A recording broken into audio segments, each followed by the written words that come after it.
Hi guys, I I know someone must have offended you one way or the other, and maybe you find it difficult to forgive that person. Today, I want to give you reasons, like up to 7 reasons why you should forgive. Reasons why you should forgive. I've seen people say, "Over my dead body, I can never forgive him. Over my dead body, I can never forgive her," because of the incidents that happened in the past. I know being offended, getting to that point can be so hurting and all of that. I'm going to talk about that in the next edition. But right now, I I want you to see reasons. I want to give you reasons why you should forgive, no matter what it is. Is it your uncle? Is it your father? Is it your mother that didn't take care of you when you were young? Is it somebody that jilted you? Is it somebody you trained in school and finally he said he can't marry you? You are an illiterate or stuff like that. There are several reasons that people find it difficult to forgive the other person. I want to let you know that offenses would always happen. Offenses will come as far as we are living in this present world. Check scriptures. Offense would always come. I want to let you know that unforgiveness is one of the potent weapons that the enemy uses to destroy people's destiny. It is what the enemy brings to pull you down. It is a weapon that the enemy uses to get you offended, to get you distracted, to get you offline, to get you what? Disorganized, to get you bitter.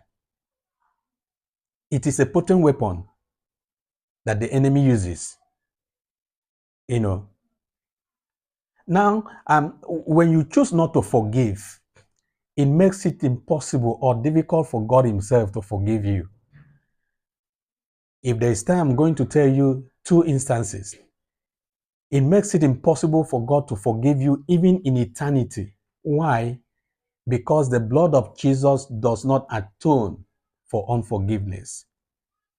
The blood of Jesus does not cover any act of unforgiveness. It doesn't atone for. Unforgiveness is not provided in the blood of Jesus. For you to say, yeah, because I'm a believer, Jesus died for me and shed the blood, the sin of unforgiveness, can be covered by the blood. No. That is why Jesus said, if a brother offends you, if you have an issue with someone and you bring sacrifice, go back first, settle with that person before you come to offer your sacrifice. It shuts the door of God's mercy for your life. It shuts the door of God's mercy. If you find it difficult to forgive, again, I want to let you know that forgiveness is a personal thing. It is like the willpower. The willpower that God gave man, He cannot take it back. Whatever you do with that willpower, you take the consequences that come with it. You bear the consequences that comes with it. It is a personal thing. I cannot forgive on your behalf. You can't forgive on my behalf. Nobody can, say, let me step forward and forgive that person on your behalf. It is a personal thing. You have to do it by yourself. It is like the willpower that government gave man. It is a personal thing. No one can take your place to forgive the other person for you.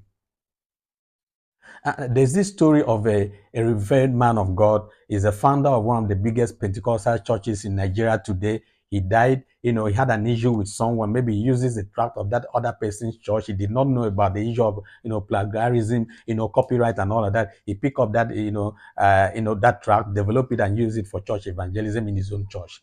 When the matter came up, I think he felt disgrace. I think maybe he was charged. An issue came up. And right from that moment, the man got offended. That pastor got offended by the action of the other man. And he found it difficult to forgive him. Up to the point for like 28 years when he finally died.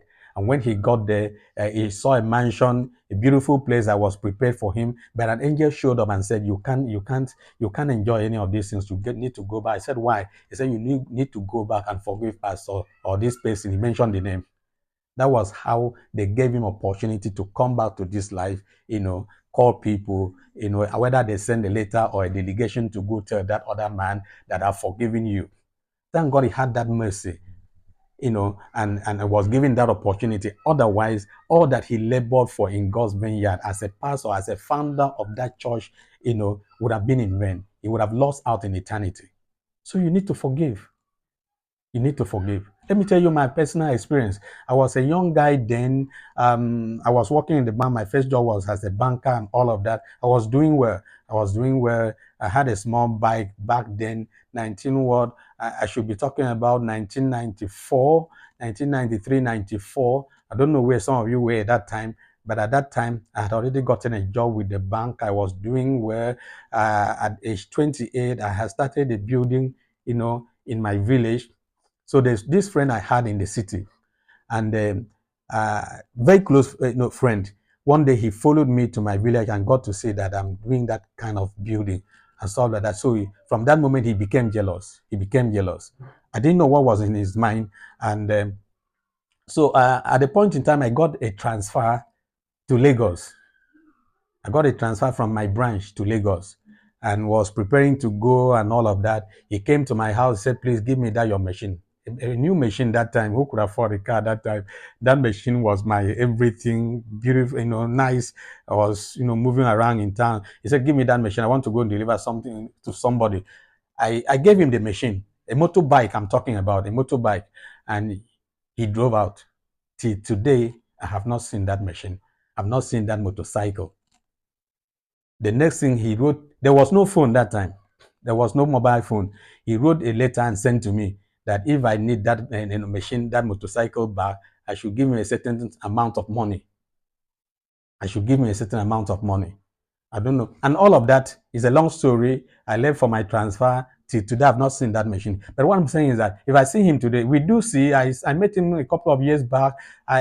It was so painful. My family, everybody that was involved, why should this be? And I didn't have time to even wait to face the matter with him. I had to leave for my transfer to Lagos.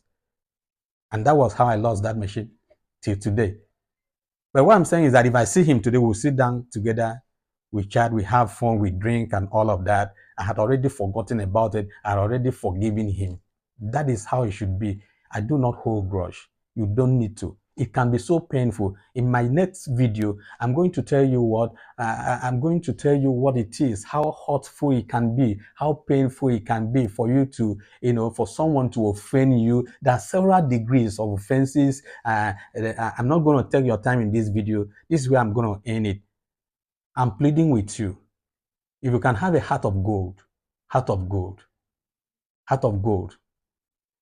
It takes a heart of gold for someone to go seek forgiveness from someone he offended in the past. It also takes a heart of gold for that person to actually forgive. I want you to have a heart of gold. Someone guilted you, whatever happens, your uncle, your father, your relative, a place of work, wherever, I want you to have that heart of gold.